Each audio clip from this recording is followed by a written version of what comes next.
those authors, they don't know how hard it is to speak up when you're the only female, when you're the only immigrant female, or like you when you're the only person of color. Welcome to the Immigrant Experience in America, an immigrant human library, where we amplify and humanize the experiences of immigrants in the United States and around the world. Listen in as we add another story to our immigrant human library. Today we are adding another amazing story journey to our immigrant human library, and it is that of Eugina Jordan. She has been with us before telling us her immigrant story, and now she's written a book and she is back to share all of that with us. So welcome, Eugina. Here's the book. It's called Unlimited, and we're so excited to hear more about it. Welcome, Eugina. Tell us what's been going on. Thank you so much, Simone, for having me on the podcast. And thank you, everyone, for coming back to listen to my story. What's been going on? Since last we talked, I got laid off last June. It was the most unpleasant experience, not just for me, but for 600 people in the company. We all got laid off on Zoom. So when leadership failed, all those 600 people, a human, me, stepped in a position of leader. I created a private LinkedIn group. I posted on LinkedIn. And because I had a very strong LinkedIn brand, the network that I've built prior delivered. Those amazing humans supported not only me, but also the 600 people that got laid off. Wow. That's one thing. Started as the CMO of Telecom Info Project, worked 23 years and then became an overnight success as the CMO. Most prominent industry organization in telecom. Love it, love it, love it. The culture is amazing. Our member community is amazing. What we're doing in telecom is revolutionizing how we build networks. And also, they allow me to be me, authentic and vulnerable. And it wouldn't have been if TIP, as my workplace, if they didn't support me, this wouldn't have been here. So, because that's my passion, my mission. So those three things been new: surviving the layoff, helping other people, becoming the CMO, entering the C-suite, breaking the glass ceiling, and publishing the book. One more, fourth thing. And it just happened last week. My baby boy, the picture is right there. My baby, sweet baby boy, is off to college. Wow, congratulations. And you moved. Oh, yeah, that's true, yep. In the midst of all that, we moved from Massachusetts to South Carolina. Love the South. People are fantastic. So I'm an introvert and I'm not like the friendliest, the fuzziest person because of where I grew up in Russia and East Coast. We're kind of, tough and cold. Southerners are absolutely amazing. They chatting me up and I have to be nice. So in the last 6 weeks living in the South, I became a chatty and nice and I'm loving it.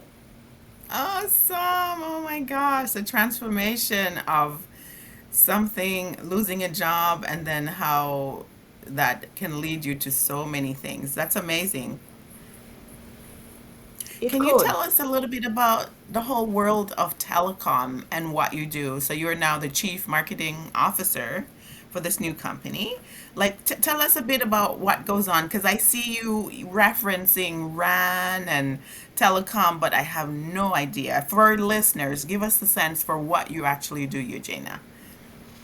Absolutely. So I have this series of LinkedIn posts, things you didn't know about telecom. I post them on Friday, and I educate people that don't know about telecom, about what telecom does. Telecom is telecommunications infrastructure.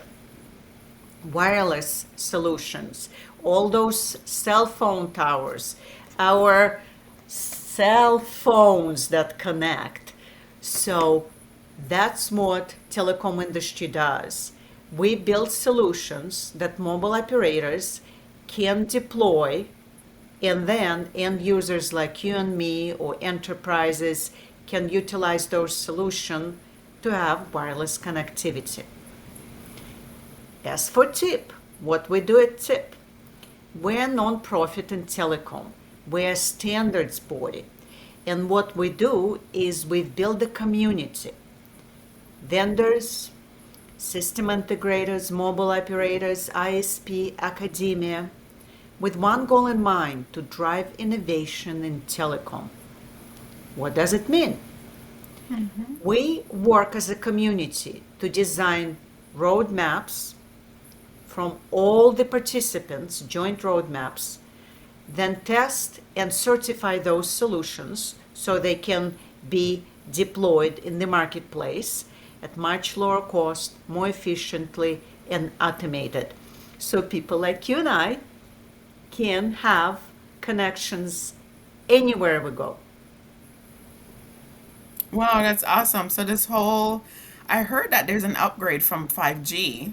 So that's kind of like what you guys are working on, right? To making sure when we go to remote places that we have access to internet connections or telephone connection, basically, right?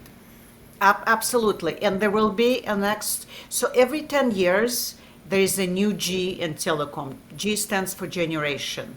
So 1G was voice, 2G was voice and simple text messages, 3G was voice and more text messages and video, 4G is all IP and voice, video, lower latency. What it means is Uber was able to launch their solutions on 4G, because if they were launching it on 3G, then end users would be still waiting, and the thing was spinning for them to wait for the car. So as the Gs become bigger, the technology evolves. 5G, it's more immersive experiences, higher throughput, higher data volumes. And then 6G standards are still being finalized. So it's probably the next decade, 2030, when we will start deploying 6G. And it's going to be around indoor technology, because there's 80% of wireless activity is happening indoors. Okay, very interesting. And so, with so many people transitioning to working from home, the work environment is changing and so forth. I can see the reason behind that. So now that we have a sense for what you do, and you've shared with us updates of what's been going on since the last time we heard your story, amazing transformation. You're now living in a different place. Son is off to college. You have a new book. You're now in the C-suite after a major layoff. And how are things going? How are things with Eugina? So Eugenia just turned 53 years old, and 53-year-old Eugenia wants to make the 70-year-old Eugenia very proud. And that's why the book, because it took Eugenia 23 years to get on the C-suite.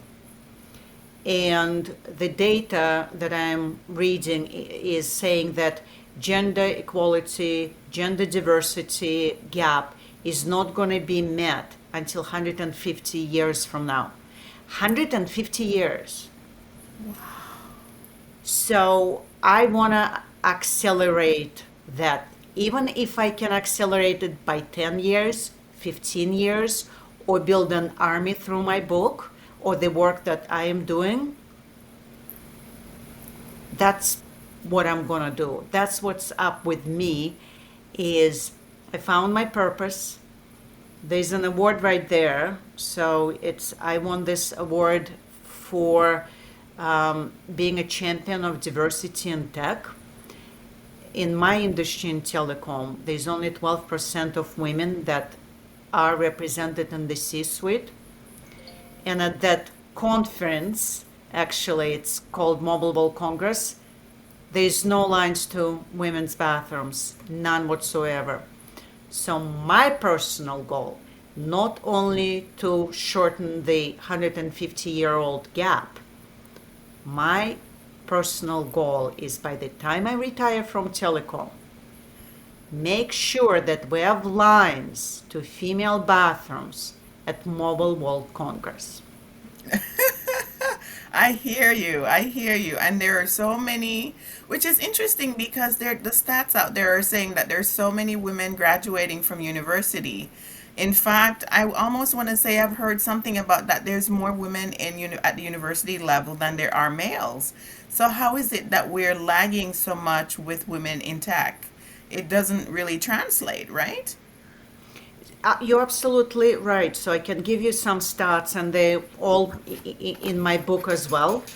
So the stats are we probably on parity 50 to 50% in colleges, unless it's something super technical. Yes. But it's probably 50%. Then when we enter the workforce, we're at about 35% in the entry levels. But then interesting thing happens. Women, they get paid less because we don't negotiate our first salaries. And there is a law of negotiation in my book, and it encourages young women to negotiate because if we don't negotiate our first salary, we're creating a pay gap for ourselves and every other woman. So it might be 5% when we start. By the end of our career, 40, 50 years of working, the gap amounts to $1.5 million per woman. So, My ladies, goodness. question: are you willing to leave this kind of money on the table? No, I don't. Not for me. And I'm, making sure that my daughter gets educated for the next generation or working with people in my circle to make sure that the conversation about negotiating salary and all of that is front and center when we're talking about work. So I guess that's part of the equation as to why we have this unequal pay. Part of it is that we don't negotiate. Exactly. That's number one. Women don't negotiate. And I applaud you, Simone, that you're teaching your little girl how to be a strong woman because she will be an inspiration to women around her, young women. And we need women like you to teach young girls that they need to stand up for themselves. And that's number two is women normally don't talk about our accomplishments. We work extremely hard. And there is an expert from my book. If I find it, I would read it because I wish every single woman would, or a young lady would listen to it. Like many of you, I learned that discussing my accomplishments was improper. I was taught to prefer modesty. I was taught to keep a low profile in regard to my own achievements, no matter how big they were. I was taught not to make waves or make myself stand out in any way. I was taught if the work project was successful, I could not claim the credit and I needed to give it to them. I was taught to downplay any praise people gave me as fast as convincing as I could. Because if I did not do all that, I would be seen rude. Does it sound familiar? Very familiar. I think we all as women are walking through some of those conditionings every day. And you get the immediate feedback if you were to step out of line, as you put it in your book, right? And so it's quite a contemplation in your head as to which way do you show up. And are you willing to take on the reactions, the criticisms and all that goes with that when you come off as what they like to label us as aggressive or uppity or all the list of words that they like to use for women who speak up for themselves, right? That's an interesting conversation, because I'm evaluating that, having a daughter and she has access to do whatever she wants, and trying to figure out how do you balance that with wanting to be a mother and having a home and being married, and what does that look like for her in the next generation. That's an interesting conversation we need to have as women. But I think at the very least I want to make sure that whatever her potential is and wherever her joy is, that she's able to express that in the world, and that no one will inhibit or prevent her and tell her that she needs to be something else.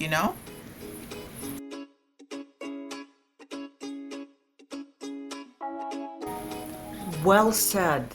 Well said. And that's why I wrote the book, because I believe that everyone deserves to realize their full potential if they want to be in corporate world, if they want to start their own business.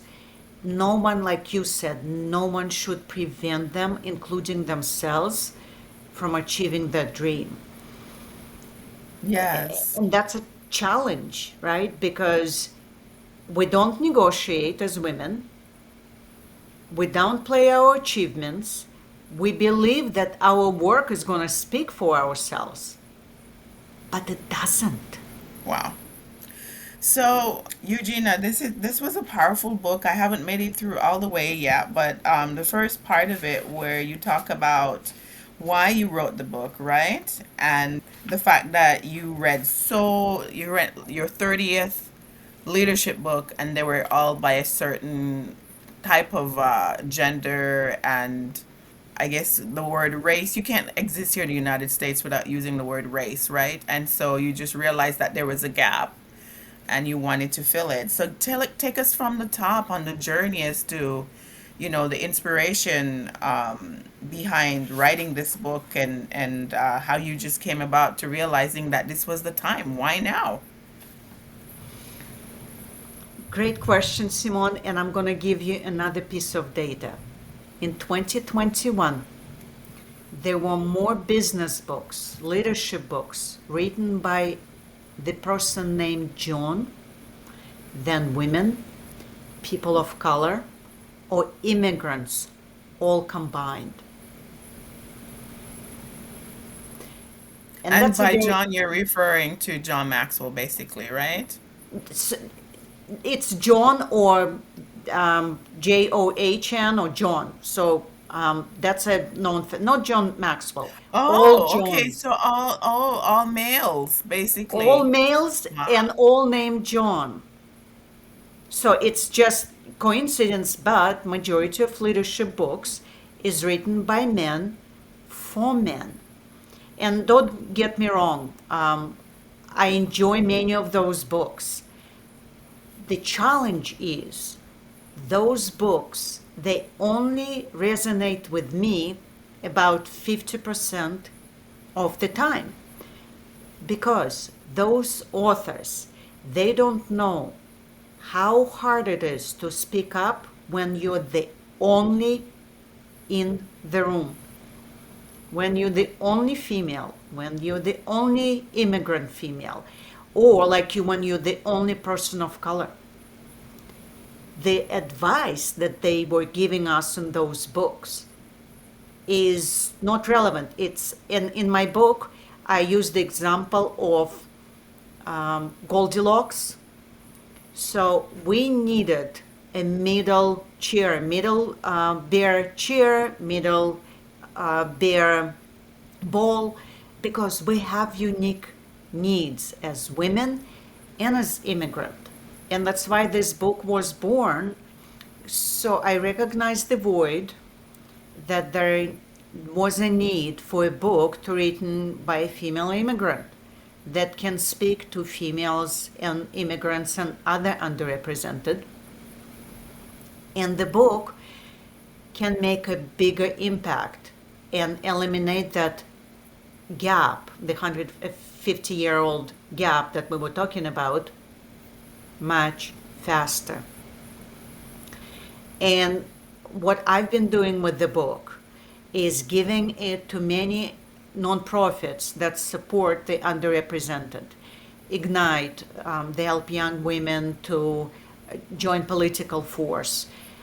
Fem immigrants for female immigrants, Hug Diversity in Boston. And I just shipped a whole bunch of books to an immigrant organization in Canada because I want to give people like me a very important tool so that it doesn't take them 23 years to get to their dream, to get to, for them to break the glass ceiling. Yes, exactly. Very powerful. So, any particular chapter throughout the book, Eugenia, that you'd like to highlight? Why people need to pick up this book, and what are some of the nuggets that you share throughout the book?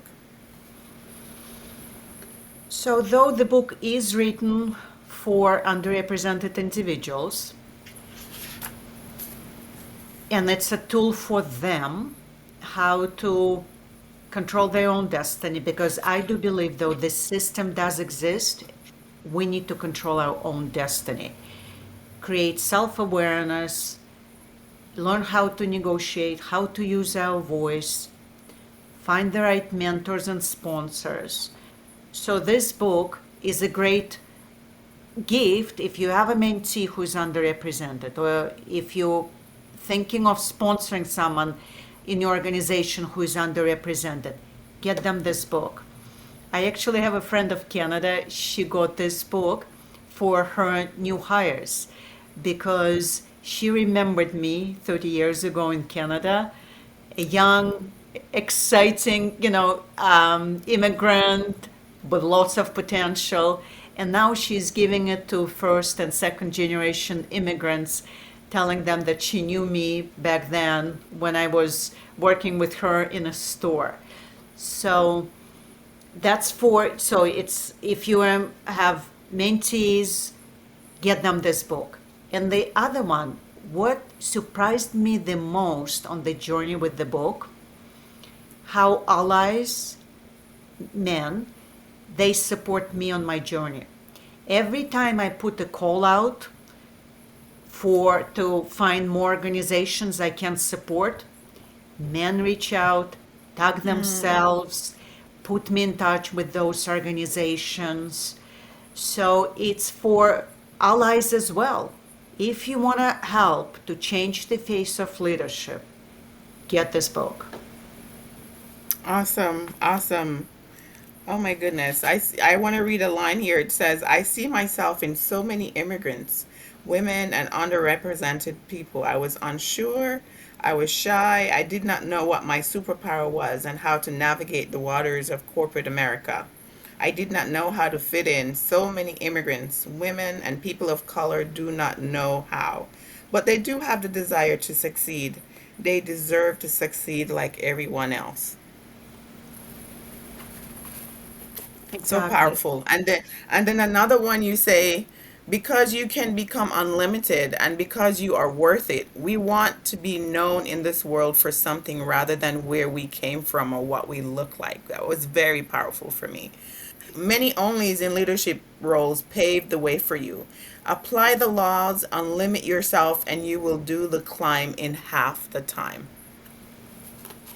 Amen to that. And I know this are my own words, but you and I were on a mission to change the face of leadership, and we might be the first ones in the room, the only ones in the room, but we're making sure we're not the last ones. Oh my goodness. Powerful, powerful, powerful words. Eugenia, I know I'm looking at the time and I wanted to give you a moment if you have anything additional that you'd like to add.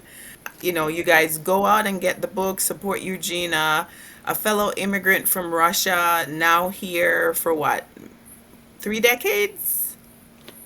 20, almost 27 years, yes. Yep. 27 years, right? From Russia to Canada to the US. It details a bit about her personal journey where she found herself in an abusive relationship for 6 years. She chose to leave and became a single mom with a little boy who just went off to college, worked her way up from the bottom, starting at a grocery store and later on a secretary and working her way up, and now she just became chief marketing officer after being laid off and has now published her book. So you guys go out and get it.